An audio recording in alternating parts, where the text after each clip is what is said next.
That was a microaggression. Andre Cordova. White folk, Jay Cabesi. And welcome to Sabotage. Hi, Jay. Hi. Welcome back. Thank you. It's good to be back. It took me a bit to find the place, but The subject today is racism. How exciting. I've actually been looking forward to this one. I know. I've seen the messages. I have a lot to say. But to start, I was thinking about the last time that we encountered racism through the podcast. And it was more so me because I'm the one who runs it. But it was from an episode that we did. Was it? Yeah, the first one of season 2. Was it? I think I remember the comment. Yeah. When we discussed World Pride and I was telling you about my experience at the pool party. Because in the gay community, it's very uncomfortable to be a person of color in those spaces because the white people make it uncomfortable. There's the whole othering thing, this and that. So it was like some of the very racist gays in the comments were going off. I mean, it's still there. I could go through and review it. One of the main problems is that the expectation for us to conform to what they believe is the norm, I suppose. That particular clip on TikTok did really well. It blew up a bit because a lot of people share the sentiment and they understand where we're coming from. But yeah, the bigots are always the most vocal ones. So I felt like that's a good place to start as any with racism in the gay community, in our community. So something I recently noticed, well, it's been for a time. Whenever I meet someone who has immigrated over to Australia, they would have similar comment about, the general gay community here. They're turned off from it. They find it to be a bit cold or aggressive. Clicky, very clicky. I'll say that sometimes either they end up conforming as well just to fit in, or they end up just going their own way. It's unfortunate. Yeah. I think it's quite common for people of color in our community. They end up falling back on their own ethnic groups, so to speak. No, that is so true. We have so much of that. It's so high school. It's you go over there. Girls. It's some bullshit like that. You go to your place with the rest of them mentality. Firstly, I love defying that. The moment we said it, I pictured Regina George and the Mean Girls, and when they're walking in the cafeteria and all the divided. Yeah. Everyone's got their own table. A lot of the time, I'll see the Latin community sticks with the Latin people. Yeah, it's true. Yeah. The Arabs stick with the Arabs. They do. It's a whole thing. As a result of this, a hierarchy is established. I do really feel for the Asian gays because they cop some of the most hateful shit within the gay community specifically due to things like the beauty standard and the way that it caters to white people. And for whatever reason, Asian guys are bottom of the barrel. Literally, why is that the norm in Sydney culture? It's the way that they're perceived in terms of femininity or submissiveness. It's also harmful stereotypes regarding things like penis size and stuff like that. There's just so many attributes that people place upon different cultural backgrounds that then influence the way that they behave. Yeah, for sure. Yeah. Down there with them tends to be the black guys. With Latin people, we are generally seen as more attractive within the community amongst the people of color. However, it comes with the caveat of being fetishized. That I was about to say. Heavily. It's assumed that you're sexual deviants. Yeah. And putting aside your own exploits. Fuck you. Putting aside that factual evidence there. Yeah. They assume it. Immediately if they're Latin, they must be wild or something. Yeah, I mean, as a result, we're viewed as sexual objects. And it adds to the whole dehumanization of it all. When they want something exotic, they'll often come to Latin people. It's a big thing. It's very common in, for some reason, generally Australian conversation. And I hate being asked so much, but when one of the first conversations I have with you is, where are you from? Yeah, well, I was going to get to all that. It happened to me literally about a week ago. 3 people that same night, always. 3 people. 3 that same night. I'm not even that surprised. Where are you from? What's your background? I'm like, here we go again. Okay. Born here, parents were this, blah, blah, blah. And then I have to explain it interesting, amazing. I'm like, is it?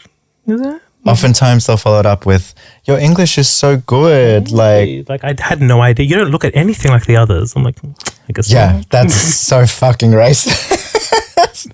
For those who are not already aware, it is considered a microaggression. It's very much a super annoying thing that we have to deal with because you don't get asked that on a daily fucking basis. Imagine being asked the same question like every time you go out, anytime you meet a stranger. Like that's how often it happens.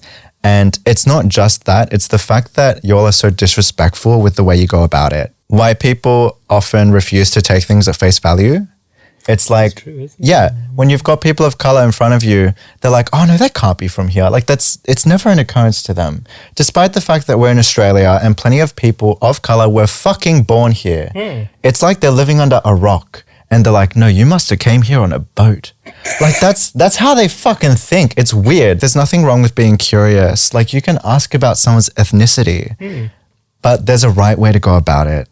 And I don't think that enough people are educated on that subject. It's like it's the assumption with the question. Yeah. It's like the way it's being asked isn't so much of like trying to get to know you better.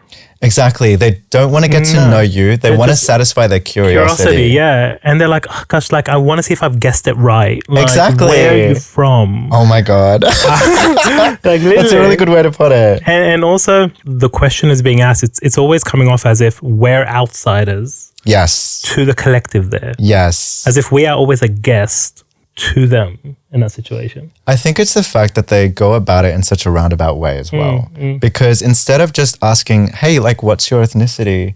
They're saying, where are you from? And like every time they extend the from, it's because they want you to go further back into your lineage. And it's like, because I will always be like, fucking here, bro. I'm from here. What do you want?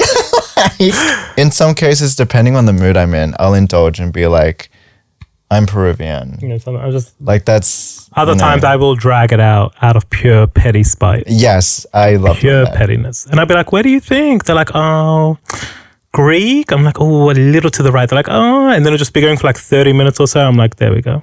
I feel satisfied now. Oh, to preface as well, I'm probably going to piss you off this episode if you're a bigoted piece of shit. So let's just get that out of the way. Just rip that band-aid off, I guess. I think it is so important to be open to learning about other perspectives and experiences from minorities especially, because we have a lot more shit to deal with than the average person. I say average person, but I just mean like white people. So yeah. The hierarchy is complete BS. That's how you end up with these cliques. Right. But I love defying that because I'm friends with a variety of people and I just go hang out wherever the fuck I want to hang out. And it's funny because there are occasionally times where I'll get looks from people in a what are you doing kind of way. Universal upstairs. Oh gosh. I could draw a map of that place at this point. When you go clubbing on like on a weekend, it's divided into ethnic groups. Yeah, no, I can picture it already. Yeah.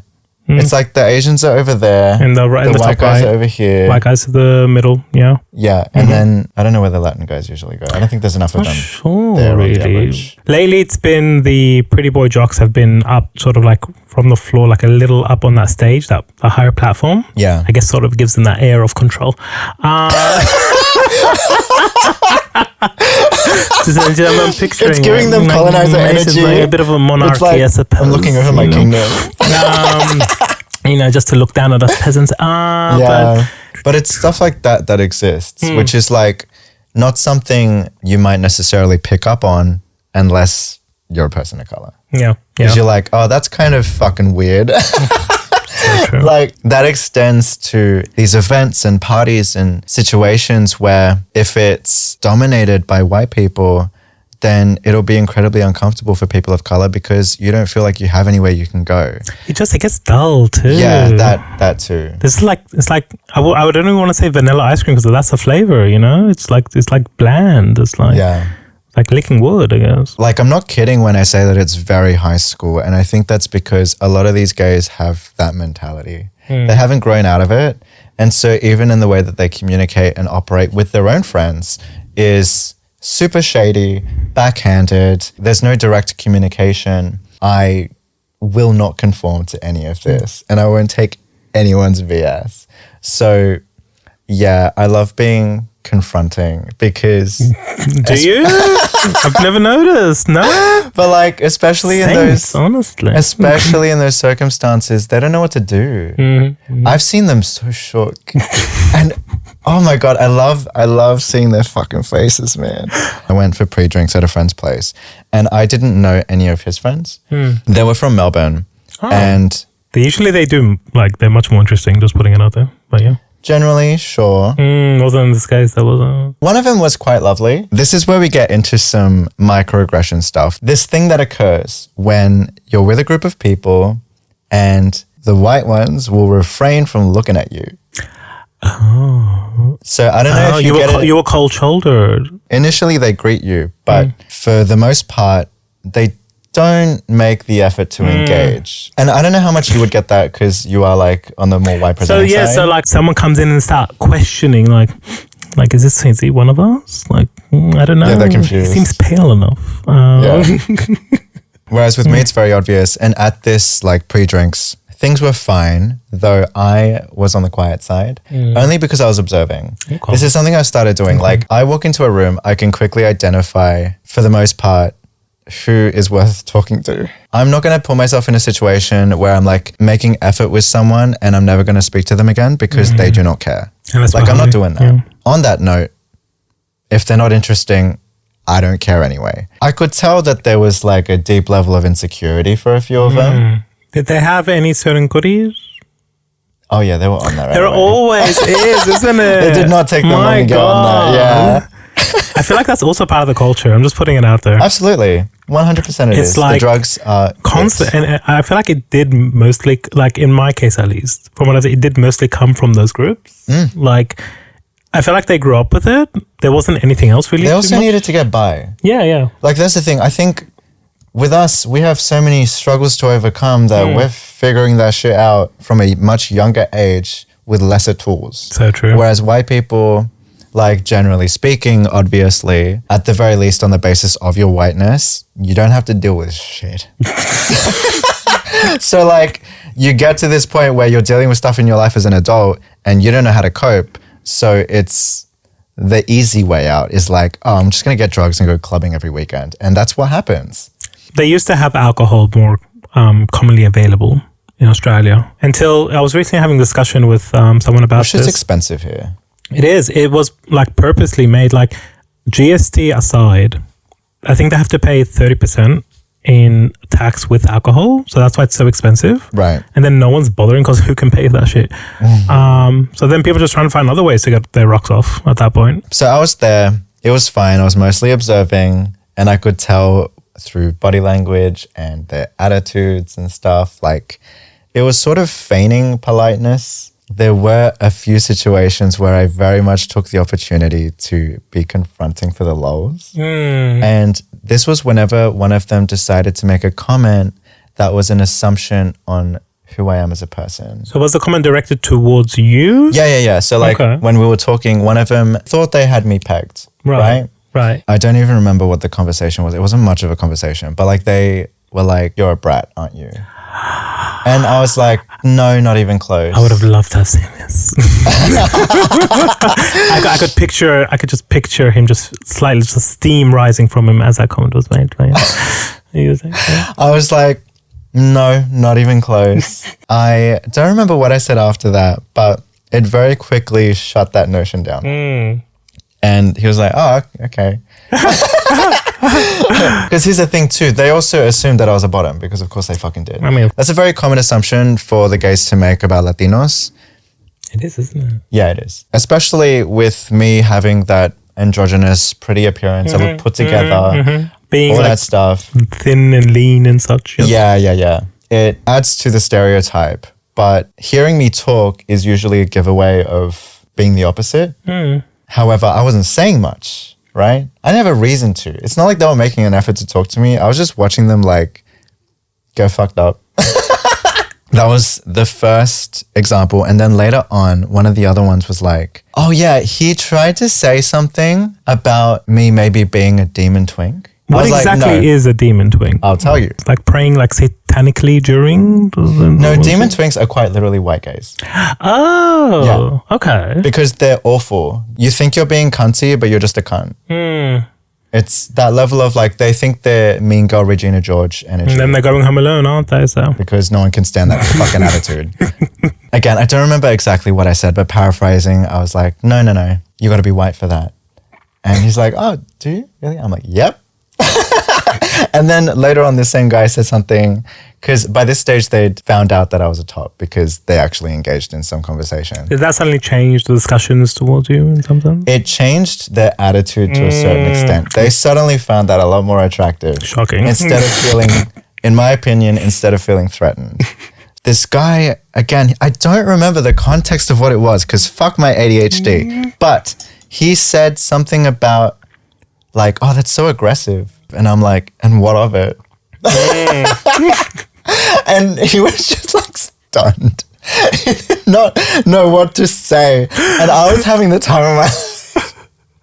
Because I just found it so funny. Turned around. I was like very much playing up my usual attitude because my friends know this, you would know this. I am life of the party, having a laugh, like I'm just having a good time. I don't care what people think. Kind of energy. True. And I'm very kind and loving to my friends and everything. With strangers, I do have to be more like aware and careful. Yeah, you gotta have that defense mechanism up because it just takes a second for them to turn on you and say something sly or throw a fucking insult your way. And with my neurodivergency, I don't always pick up on that. So when I'm around new people, I have to be hyper aware. It's not fun. It's not necessarily a good thing. It's just an unfortunate reality of like my existence. Because I'm so big on respect, I need to be able to identify when people are being disrespectful. And because white gays are particularly guilty of shady comments, I want to be ready to like clap the fuck back. I fully get that. It is something I've also been generally trying to work with. You're a good example of like occasionally going a bit too far with it. I basically pushed the self-explode button. Let's say my defense mechanism goes to the point of just blow it up and then walk away. Thus, nothing happened. Yeah. That sounds horrible. Yeah. But no, it's like... It's valid. It's totally understandable. I get where you're coming from in terms of you're wary of what's going to happen or what they're going to say because you don't trust. Yeah. I would say it's come to a point where I've tried to be more open to the idea. I'd say of trusting. It is a lot more difficult for us in general.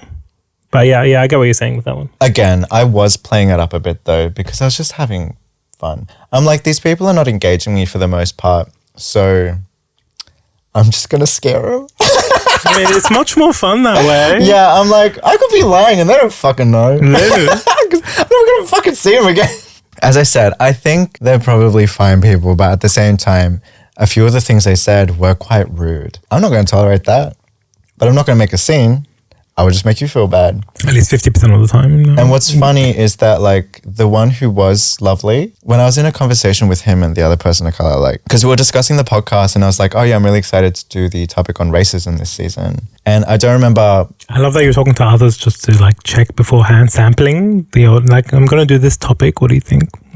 This guy whose name I forget, he said something and I was like, oh yeah, I love making white boys feel like shit. And then the other guy who was a white guy, again, lovely dude. He's like, period, yes. Like, he was super into it. Aww. But here's the thing. I, again, over-exaggerated because realistically, I'm not going to go out of my way to do that. Educate people when I feel it's appropriate. I will clap back at people when I think it's necessary and I'll have fun sometimes, but it's always justified. Like, I really do my best to ensure that it is. Yeah, in this case, I was just like hamping it up with like, oh yeah, I love doing that because it's a half truth. It's true.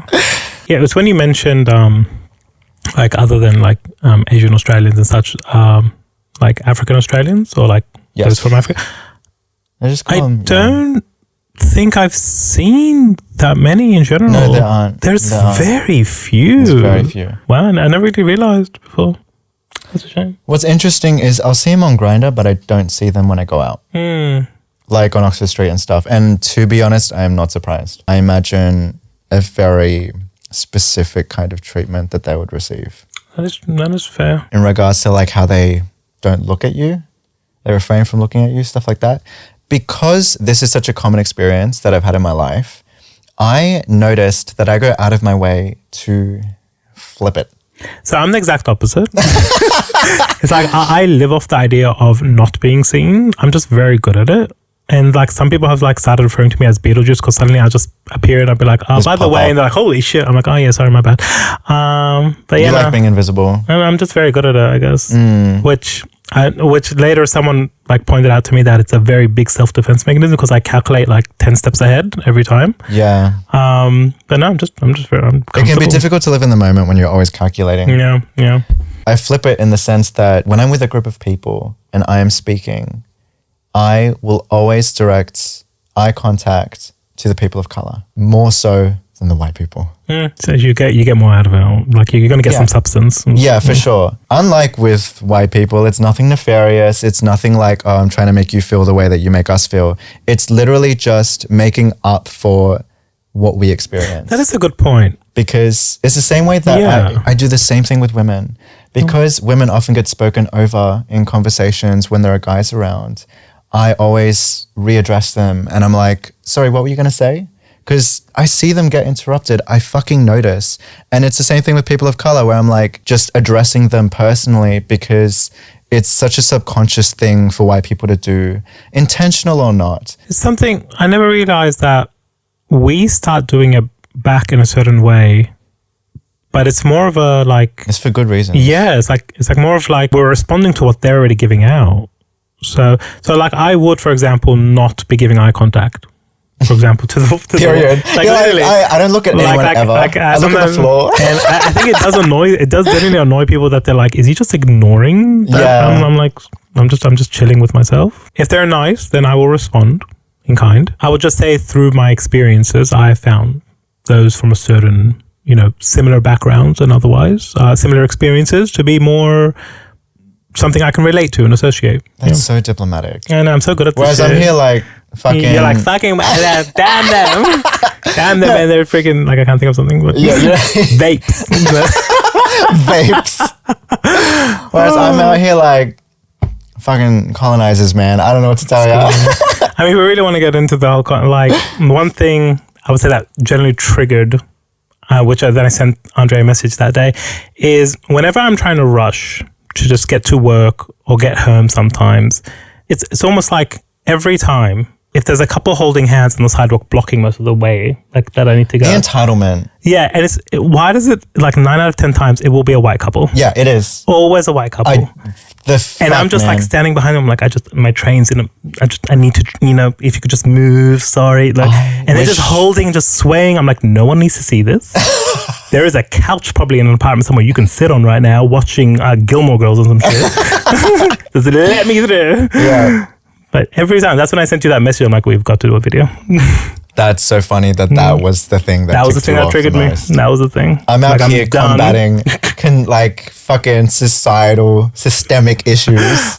And you're like, this white couple was in front of me. Train. Oh my God, that's so funny. Every time. What are some examples of microaggressions that you have experienced? Gosh. Because I've got a few. What's on for you? So whenever I go to the shops, going shopping, being followed around by the security guy. God. All the time. Constantly happens. It's like I try not to appear too shifty sometimes because not to get some looks. Bitch, what's appeering shifty? That's like, the thing. I don't know. Yeah, I thinking, I'm like, am I shifty? Like, it's that same vibe you get at the airport. Like, you don't want to be suspicious. It's like don't speak Arabic or something. You will get slapped across the face. Yeah, yeah. And also, not just with the security guy, but say, for example, if I go shopping with a white person, like my housemate or my boyfriend, when we go to the counter, if the cashier is a white person, they look at me like I can't speak English. They always dress the white guy. That's just the fucking preemptive stereotype and assumption that they have. And I'm just like, what the fuck? I'm the one buying clothes here. Like, I'm the one, this is for me. My card. Fucking look at me because I am paying for the goddamn, like, products. Literally. Most of my interactions would be with nightlife stuff. So I would say either when trying to get a drink from the bar in which sometimes I would end up standing there for generally, let's say, a longer period. That does happen. There isn't exactly a line. People are just pushing forward. When you're out clubbing but I'm and just, stuff, just standing, put my hands on the counter, just waiting. I've been waiting there for ages and before. If some, blonde, blue-eyed individual of, certain alabaster appearance appears immediately, suddenly the bartender will flip the eyes towards them. Just, it's like they're easier to see. What the fuck is up with that? I don't get that. Obviously, I understand. It's just racism. Especially, and I will say, especially in gay bars, that's what I'm thinking. The more attractive you are, the higher you will be served first. Absolutely. Constantly, because you're representing to that entire company, establishment, the image that they want. Yes. We have hot gays here who are happy. Come and maybe they won't hit on you. It's the perception of what is and isn't hot. And that comes down to the beauty standard that exists in the gay community. And part of the beauty standard, I don't care what the fuck anyone tells you, because if they tell you otherwise, they are lying. It's such a lie. If you are white, you are considered hot automatically. You get 2 to 3 extra points at least, I'd say. Yeah, triple that. Because it's you can be ugly as fuck, but if you have white skin, then you are automatically perceived as more attractive than any person of color, because people of color have to work to a different standard to be considered attractive. One of the reasons that I'm even so well put together that I had to figure myself out, I didn't realize I was attractive for a very long time, and white people are a very big cause of that. Even once I did, and once I figured out my style and what I like and presenting myself as confident and everything else. Confidence is so difficult to get to. Yeah, it is incredibly difficult. So difficult. But it is so attractive. It is so attractive. Oh God, if you can get to that point, you become like a magnet. Honestly, just putting it out there. Good luck, fellas. Which I am. So. No, but it's the perceptions of beauty and how this is another, I guess you could call it a microaggression where, you've got a guy who's hitting on you. All it takes is for a white person to walk by. Oh God, yeah. Does that happen to you? It's because it's happened to me so many fucking times, or at least it used to. I don't really put my whenever I go to whatever. I keep my expectations low. Yeah, bitch. my expectations are pretty fucking low. I am not going to find a general hookup or anything. Same. You come, you go, whatever. I'm mostly just there to enjoy myself, and probably these days it's uncommon to find people going there just to have fun with their friends and dance. It's incredibly uncommon in the gays. Literally, it's become very much like a showcase. You're going there to show what you have in some sort of grand stage event with all these other individuals, and who's going to give... Peacock party. Peacock party. Oh my God, that's a good word. We're going to use that. Yeah. Peacock party. I like that. It's a very peacock party. Yes. Meanwhile, I'm like, this DJ sucks. Same, literally. Can't wear the good ones anymore. My goal whenever I go out is to have fun with friends. First and foremost. I think I did develop that sort of approach because I reached a point where I refused to feel disappointed by the way I was being treated. Again, from white people, they make you feel lesser than in their behavior and their actions. Even when there would be a guy hitting on me, it would take some fucking ugly white bitch to walk by to look at him, and they just divert their attention because we have been trained and ingrained in this society to believe that white people are the fucking pinnacle of attractiveness. That is very And it true. is so disgusting. It's the superiority. It's it's ingrained. Yeah, that's because it comes from white supremacy. I never realized this until someone mentioned it to me. Yeah. Is that a lot of the Lebanese or Arab families that came over to Australia during the 80s or so, they began to try to have their children forget their roots. Yeah. It's because they wanted their children to have a better chance. Exactly. They want you to integrate into society. Completely. They didn't even want to teach them the language. Yeah. And then when one guy was telling me recently that he never learned Arabic because his parents wanted him to be integrated, and they didn't teach it to him. Honestly, I feel sad for him. It's sad. That concept is really fucking sad because at the end of it, you realize it doesn't matter. That effort to diminish your culture, your heritage, your fucking history means nothing because you are still treated with nothing but disdain. and you were treated with so much fucking racism in this godforsaken conservative country, it makes me really sad to think about all these missed opportunities to share your culture and everything. You know, they'll never know where really they came from. Exactly. Like I had to go on that journey to feel more ingrained in my culture because I had missed opportunities as well. I didn't learn Spanish properly because my mum remarried a white man and he was an abusive piece of shit. But he also didn't make the effort to learn Spanish until much later on. By then it was too late. Also, my mum felt the need to diminish her accent. She was a career woman. So she wanted to be taken seriously and treated with respect. But there were so many occasions where she would come home crying because her co-workers or the people that worked for her were making fun of her accent. See, that's something like, my mother doesn't watch this, I can just say it. My mother, for example, feels self-conscious with speaking English. Yeah, that's a big thing. Because sometimes people won't understand her and then she feels like embarrassed and like it's taken aback. Yeah. So usually someone should get one of us to speak for her because she feels ashamed by it. Like it's just, and it's like they don't really help because they then get annoyed that they can't understand. If that helps, like the person they're trying to speak to is usually customer service otherwise. Yeah. Because they can't understand them, they're like, can someone else speak for you or something? It's just a domino effect, really. Absolutely. And there are instances where it turns into a macroaggression. I know that my dad, back when he worked, he had a boss who was determined to get him fired, purely out of racism. Back when my parents had first migrated here, going to extreme lengths to make his job miserable and all sorts of stuff. So it's like, I'm truly baffled by the people who insist on denying its existence within our society because it's fucking everywhere. But if you don't see it, that's because you're incredibly privileged and you're very lucky. It's like it's become the norm. So it's become it's so normal that they don't see it as a problem, I would say. That too. Yeah, like they normalize it to the point where it's like, oh, sucks to be you, I guess. It's like how you said earlier with like Latins are considered like sexual, feisty and stuff. That's considered a normal idea now. Yeah. That Latins are this idea. There's so many, oh my God, on that subject, there have been so many occasions where someone was being racist to me about the fact that I'm Latino and I didn't retaliate the way that I should have or the way that I would have if it happened now.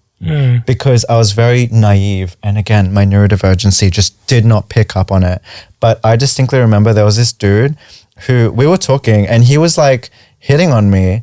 But then upon discovering my ethnicity of being Peruvian, he was complaining about his ex who was Peruvian and saying like this and that about Latino people. I really resent that for a long time, most of us are going to go along with it. We're just like, oh yeah, because we're fucking empathetic and we're like, oh, I kind of get that. Like instead of calling it out right off the bat, I wish I could go back and be like, fuck you. You want to see fucking feisty? You want to see like, if you want to claim that. Oh, the Molotov cocktail. Yeah, just, I'll show you what that's actually like, you racist piece of shit. My God. That reminds me of what the other area I wanted to get into regarding the gay community and racism, which is Grindr and like dating apps. Oh gosh, like I don't really use those anymore. Yeah, I was going to ask about that. Like it's been like a year or so. I'm like, yeah, no, it's exhausting. It is really exhausting. It's really taxing. It's really mentally and emotionally taxing to be on those applications because you see it everywhere. And it's very common for people to pass off their racism as preferences. So they'll put it in their bios. They're like, no Asians, no something, no Latins. Yeah, no this, no that, blah, blah, blah. No femboys, no. And it's like, here's the thing, right? You can keep that to yourself. You don't have to announce it. Also, it's inherently incorrect because that's not how preferences work. You can have somebody who, like even in this situation with you, right? People can't necessarily tell that you're Arab. Someone might find themselves attracted to you, but they've put in their bio, oh, no Arabs, no Asians, whatever. I And love so it's countering like- those so Yeah. much. So you're setting yourself up for failure, first of all. It completely disregards the fact that people can subvert your expectations. Your stereotypical idea of what a particular ethnicity looks like isn't true. It doesn't make it fucking true. A comment that I had replied to on Instagram regarding like Arabs and gays and stereotypes. Someone was like, I don't know who, someone mentioned that, you know, if you go as a gay to the Middle East, they'll throw you from a rooftop or They something. always love to do And that. it's so common here. And then I then simply replied at the time, I'm like, having lived in the Middle East for, you know, several years, I can say I was never thrown off a rooftop. Thank you very much. Yeah. Listen, I think people need to realize as well that when it comes to cultural backgrounds and stuff, that harmful rhetoric and the laws that exist, which go against the gays in other countries, like, and the fact that they do want to kill us there and stuff like that, obviously it's a bad thing. No one's saying it's a good thing unless you're a bigot. But you have to recognize that it is a complex issue. Just because someone comes from that background, like, it doesn't invalidate it because of what the country does. Do you know what I mean? I often tell people, like, one of the main successes for why, like, gays in society have been able to progress is based on the economical standings of the country they're in. The better your economy is doing, the more, you know, like, The more likely it is to the more progress. likely to, you know, to go forward. Yeah. Yeah. But the moment is like, for example, in Lebanon, like when I used to live there, back when its economy was really booming, I used to go to like gay clubs, but like, what? There's gay bars there? I'm like, yes, there are gay bars in Lebanon. Like the people still exist. They gotta go somewhere. Literally. Fuck. It's only when the economy starts failing because of, you know, like warmongering and outside powers influencing politics, long story, then suddenly people start regressing towards more religious values. Yeah. Which then they start targeting each other based on those values. They fall back on it. It can happen on any country. Like, I would say even in like a place like America and Australia, if the economy starts, like America already is going through something, if the economy America does it all the time. literally, like, They continue, like, they cannot help but fall back on religion. literally, like right now, what's going on with America, like, they have terrible issues going on right now. But the moment the economy starts falling back, even in places like Australia, it could easily turn on people, like groups like the homosexual, LGBTQ plus, and yeah. all of them immediately. It's just based on your economy, really. Yeah. On the subject of Grindr, Right. Yes. Back to that. Yes. it's the messages. Like, It's oh very my God. transactional, isn't it? No, but like the racism that occurs, I kid you not, I've taken screenshots of when it happens, but I remember one time, completely unprompted, someone messaged me, Colombian scum. That is just so random. But wow, And- wow. I hadn't said anything. I wasn't interested. They just messaged me that. It's hateful. Just to vent their hateful, racist rhetoric. And I'm like, I'm Peruvian, dipshit. But like, That is a good response, in my opinion. yeah, because there is... Show them that you meant nothing and you're just putting them in their place. Yeah. That is another assumption that's made amongst the gay community, is that the majority is like, I think Brazilian and Colombian and stuff. Yeah, that's fair. Whereas Peruvians are like less common. I've been called like a visa chaser before. Oh, gosh. And I was like, I was born here, It's cunt. unfortunate. It's like, I know many who have come here on visas. And like the government has made it very difficult for them like to progress. It's incredibly difficult. It's really difficult at this point. But then to turn around to be hateful to them, like if anything, I kind of respect like the struggle they're going through just to try to make their life work. Yeah. You know? Like I know some have like You gotta play 5 the years. system, They bitch. gotta play it really hard. Like they have to do shooting classes. They can't work except a certain amount of hours. They Let's do the farm work shit. oh god, the farm is fucked up. Like I've heard stories like, oh my god, that shit is horrible. But they work really hard. Yeah. Really hard. Yeah. Just for the privilege of getting to live in this fucking racist country. That is simply part of the like 5 or so countries in the world considered on this prestige ladder. Yeah. Australia's such a joke. We're friends with America, America's so it helps. lapdog. Literally. A friend of mine was, oh god, poor thing. He told me recently that it's already feeling vulnerable that you're putting pictures of yourself on a profile. You're trying to like find someone, and then someone sends you, man pig. Like, that's a shame. Disgusting. It is. Yeah. It's very unsurprising, and it is very common to receive insults for existing because these people are so deeply insecure and uneducated that they want to tear the world down around I would them. say also in Sydney gay culture, there isn't at least very known avenues for people to take to try to find more like-minded individuals or like general conversation. Oh, it's so hard. It's like it's the way it's built here. Yeah. It's like the only factor you have is mainly like 98% of it is you go clubbing. Obviously, if you are feeling personally attacked by any of this, I highly suggest that you look deep into yourself as to where that insecurity comes from, because chances are you are engaging in racist activities and rhetoric and mentality, because the people who are secure in themselves and not trying to bring down minorities, they're not going to have an issue with this. They completely understand, or they will do their best to understand, and that's just how it goes. Like, I talk shit about men all the time. My boyfriend's not bothered because he knows he's a good man. So it's like Literally. same fucking thing. And also, thank you to the white boys who have actually come up to us for a selfie when I've gone out. They're like, oh, I love your podcast. I watch every episode. And because they see me, they're like, sweet. is that? It's so I fun. remember after our Mardi Gras one where we did that comment about like we were defending people in these parties who Yes. know what. I remember, I believe 2 Asian Australians at the time approached me, and they were like, they loved the video so much. I'm like, I didn't realize you guys were watching it. I'm like, oh my god, thank you.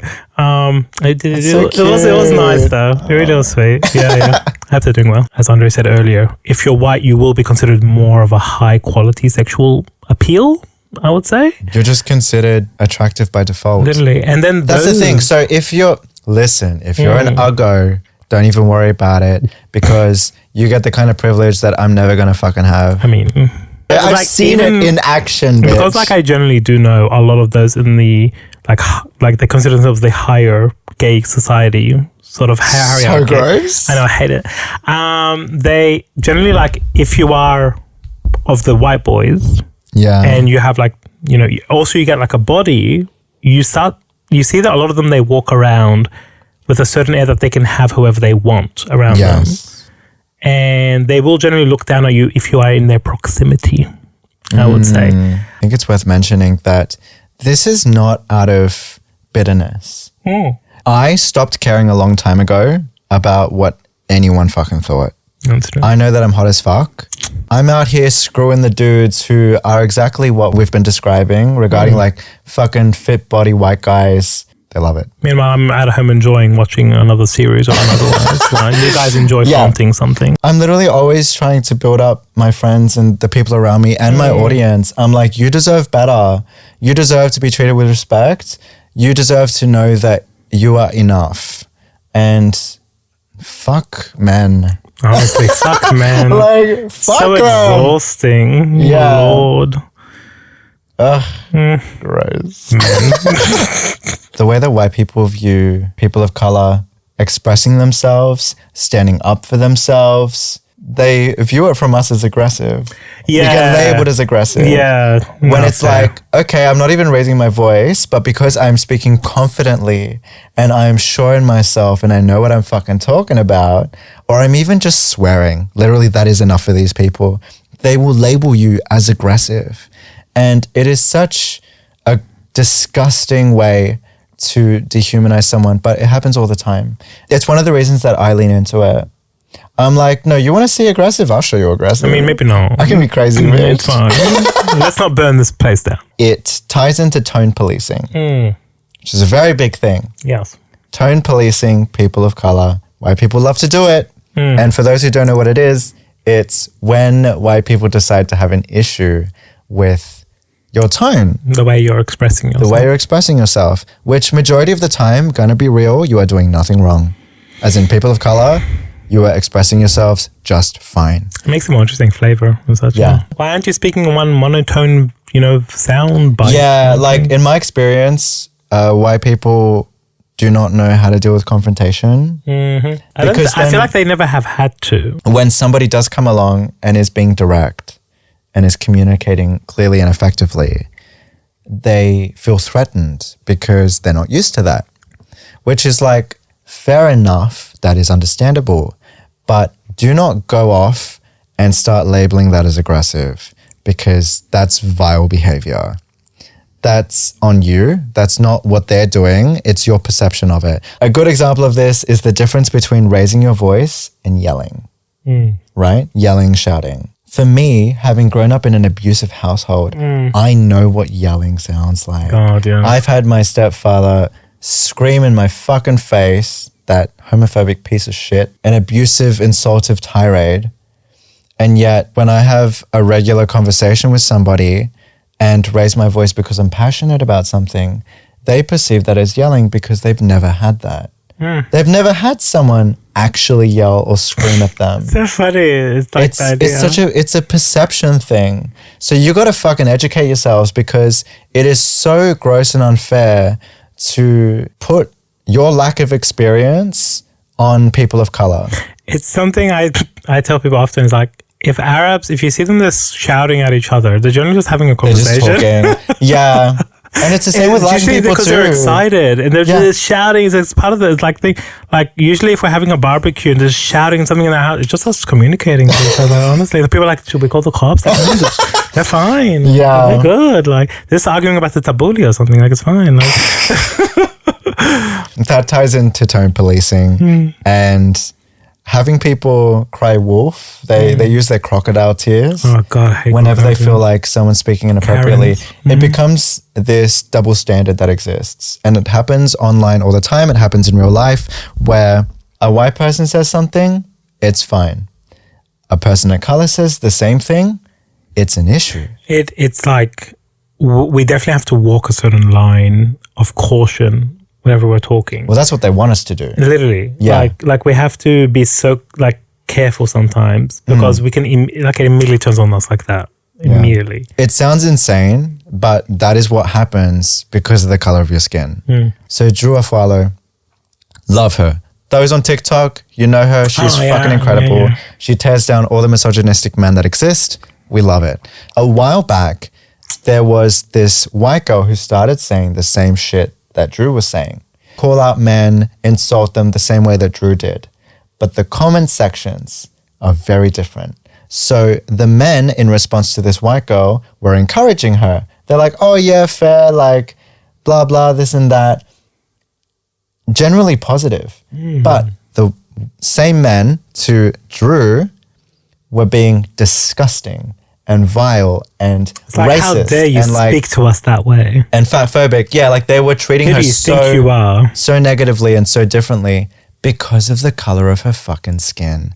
That's how that works. That's where the double standard exists, and that's the difference with tone policing. White people can get away with saying one thing, a person of color says the exact same thing, and suddenly it's a problem. Fuck you if you participate in that. I get it all the time. I get it all the time. It's like a sort of hierarchy, like someone from that level of tier, like let's say this tier level, can make these comments. They're like, okay, that's it. Someone below is what they see. Is like, well, who's this person speaking up to us? Keeping us in our place rather than going after the perpetrator. So that pertains to victim blaming.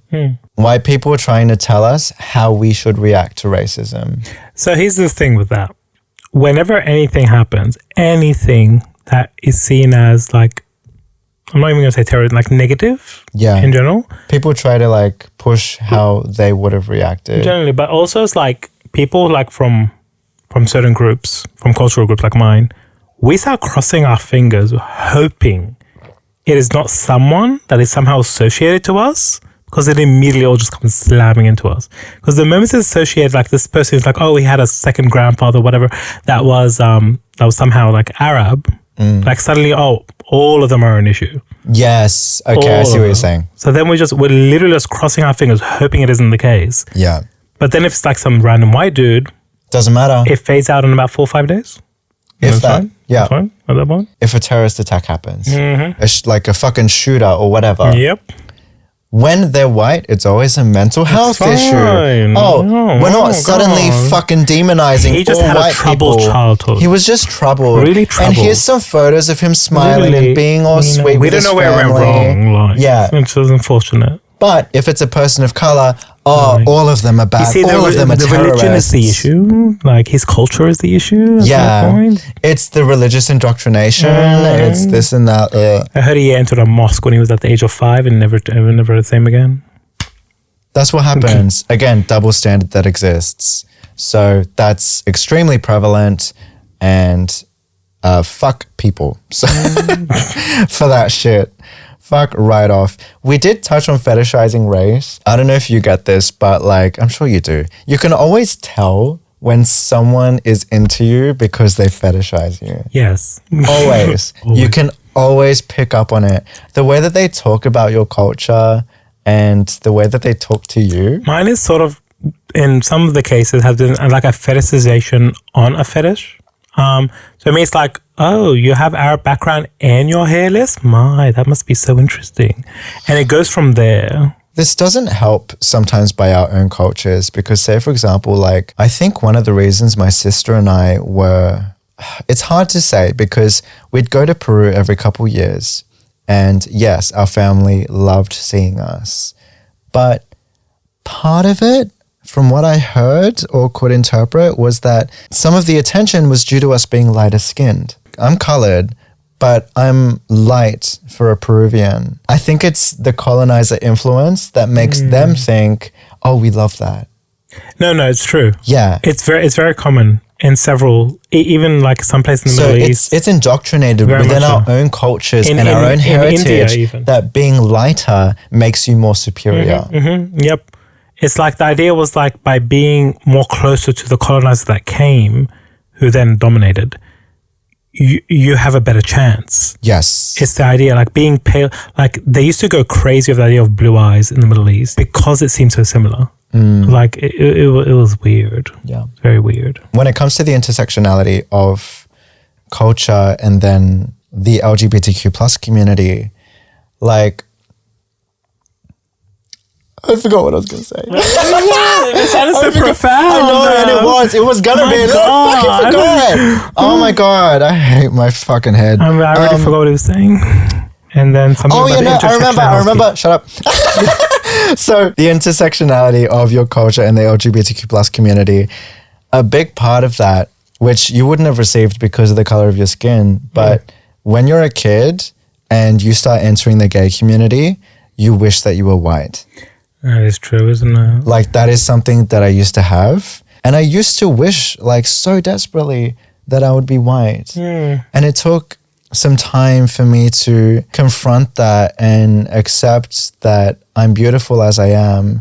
And if anything, now I fucking love being colored.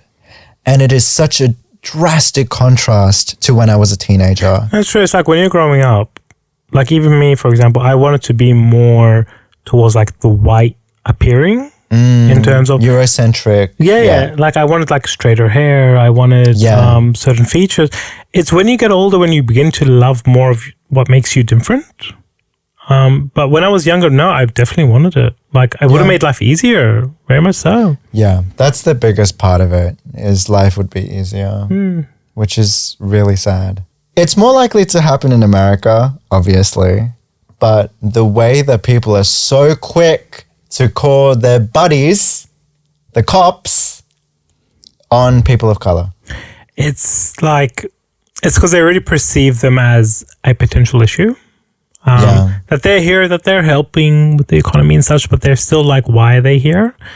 They see them as, they can potentially cause you, like, especially they see them as a threat. A threat, yes. Like, especially like, for example, a lot of them said like when like Lebs first came to Australia, they were really pushed out to the West because those in the city didn't really want to deal with them. Yeah. So then it's like, oh, those in the West are an issue.